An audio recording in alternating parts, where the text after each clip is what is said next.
here with Sven Bulterijs at the 4th Eurosymposium on Healthy Aging. Sven, would you like to introduce yourself, your lab, and the research you're working on? Yes, so I'm Sven Bulterijs. I'm the co-founder and CSO of HEALS.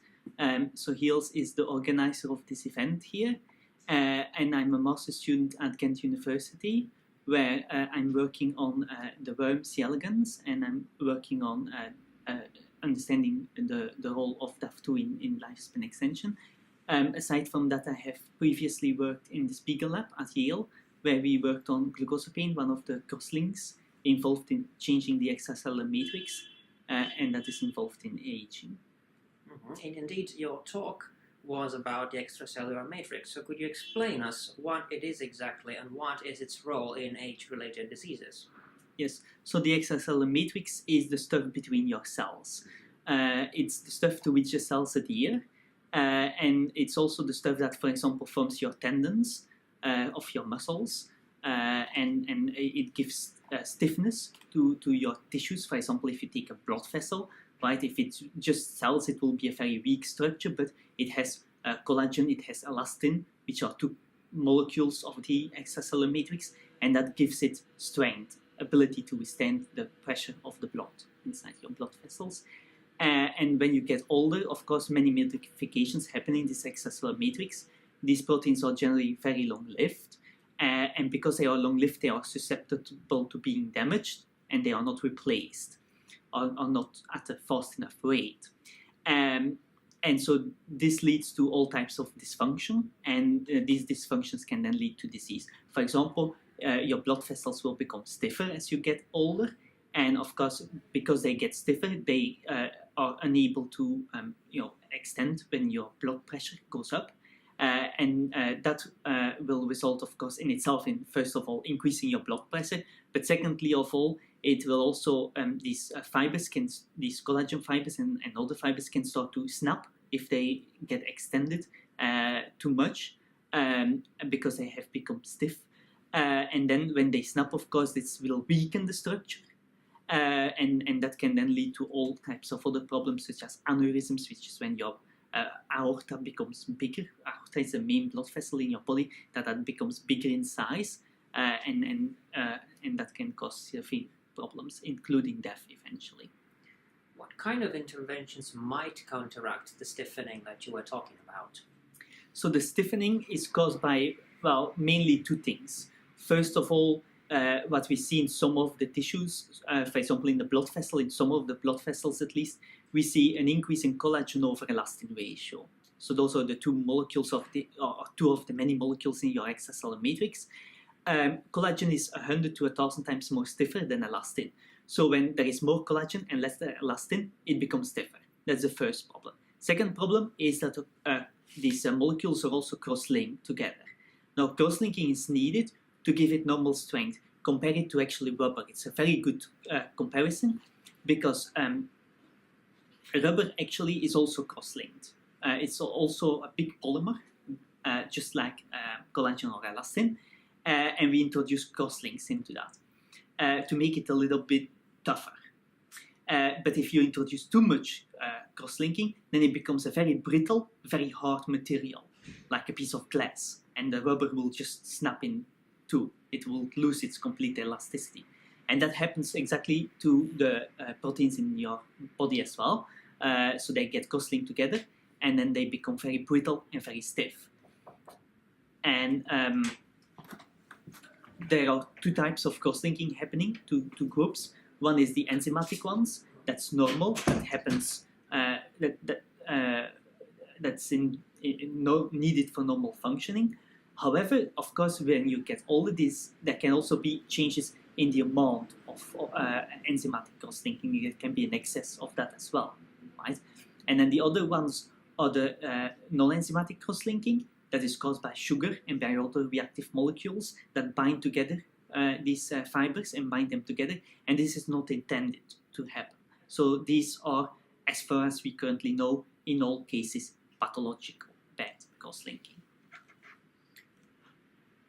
And so speaking of things that we might possibly do to intervention to counteract this stiffening.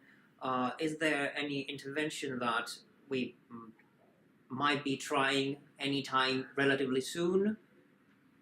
Well, even experimentally, of course, experimentally in humans. Mm-hmm.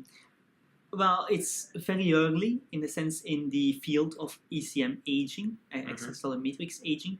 However, there have been very recently, in the last year, by the Spiegel Lab, some very interesting findings being done on glucosamine and on possibly reversing it. So I think there might be a change in the near future where we will finally see progress happening. Also, many of these crosslinks have previously been studied by just taking protein sugar and letting it react for a week or two. That doesn't give very nice reproducible results, but now more and more of these are being chemically synthesized, and we are starting to be able to understand them and play with them.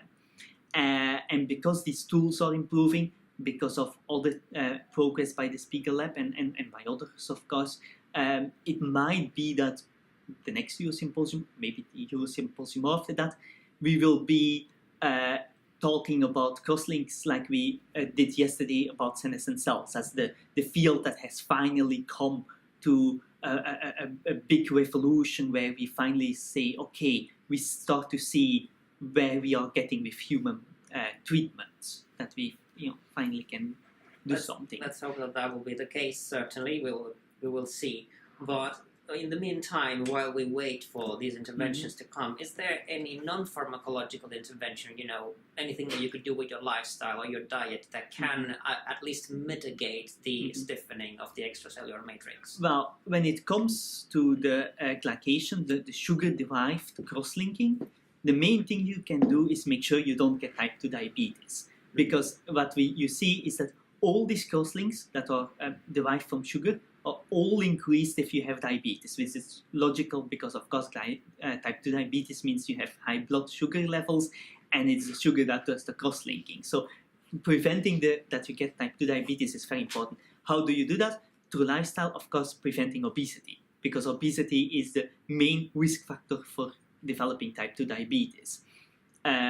And if you have type 2 diabetes, it's very important that you take very good care that your blood sugar does not get too high, that you take care of your diet, your medications, and so on, and that you work very strict to keep your blood sugar within good limits. For people who don't have diabetes yet and who are not at risk of developing it, there is not so much you can do. Now, it is true that there might be compounds in our diet or so that might offer some protection against cross-linking, but to what extent this protection really occurs in vivo, in the body, thus, is really not known very well. So, great, very interesting. We'd all like to get first-hand tips from an expert such as yourself, how you can stave off your own aging. So if you don't mind a bit of a personal question, is there anything that you're personally doing to keep yourself, healthy enough until effective rejuvenation treatments will come along? Yes. So many years ago, I did calorie restriction. I will say I'm still taking a bit care of my diet, but I'm not considering myself to be calorie restricted anymore, in the sense that I don't check how much I eat. So I just eat, right, without checking the amount. But I think I probably still am a bit restricted, not much, but I take care of my food. I don't do gluttony. In addition to that, I do take metformin, which is a drug against type 2 diabetes, but irrespectively of what it does for type 2 diabetes, which is it lowers in these people blood glucose, it doesn't do that if you have normal blood glucose levels, which is a good thing because it doesn't lead to low levels of blood glucose. There is no risk of that. But it also has other effects in the body. We don't fully understand how it works, but we see consistently in many studies in mice that it extends lifespan. We also see that in other organisms, and in fact there is in human evidence that people with type 2 diabetes who will get metformin live longer than people who don't have diabetes at all, even though diabetes greatly increases your odds of mortality. So this suggests that at least in humans it might be that metformin is also extending lifespan. We would, of course, like to remind listeners that it's very interesting that you perform this kind of intervention on yourself, but we'd like to remind the listeners that before taking any kind of drug, you should ask your doctor. You shouldn't, you should not do anything of your own initiative. You're an expert, but our listeners might not be. That's true, and I would like to say, so not everyone can take metformin. There are certain health conditions for which you should never take metformin because it's potentially very dangerous. So always talk to your doctor about doing any type of intervention. Absolutely, very wise advice. Changing the subject a little bit, in your opinion, what is needed the most at the moment in order to speed up aging research and, of course, its clinical translation? Oh, well, that's a very big open question. Tools are always important. Tools are really what drive science. You always see that when a new tool comes along, when genome sequencing becomes super cheap, then suddenly you see that a lot of progress is made in the area of genetics, right? So tools really drive science. So if you develop good tools, like developing chemically pure crosslinks that you can study, so that you're not dependent on mixing some protein with sugar and letting it stand for 2 weeks and then God knows what is in that reaction vessel. If you develop good tools, you will drive science forward. So I think tools are very important. Okay, Sven, thank you very much for your time, and we wish you all the best for your research effort. Thank you.